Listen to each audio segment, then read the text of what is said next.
Today, I'll walk you through how to use the calendar in Airtable, even if you're a total beginner or just need a quick refresher.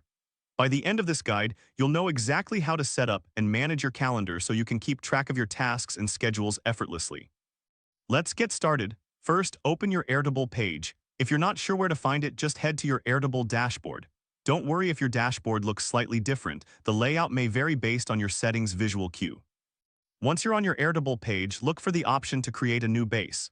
Click on Create New. This will allow you to start fresh with a new project visual cue. Now, from the options presented, select Calendar. This is where the magic happens, as it will enable you to visualize your tasks and deadlines in a calendar format visual cue. After selecting Calendar, you'll see a prompt to click on Done. This step is crucial as it finalizes your calendar setup and prepares it for use visual cue. Once the calendar is added, you can enhance it by clicking on the plus sign to add your tasks or schedules for each date.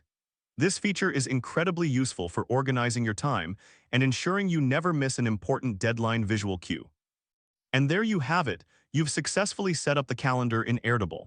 It's a straightforward process that can significantly improve your productivity and time management. If this helped you out, please give the video a thumbs up. If you run into any issues, leave a comment below. Subscribe for more actionable guides. Thanks for watching.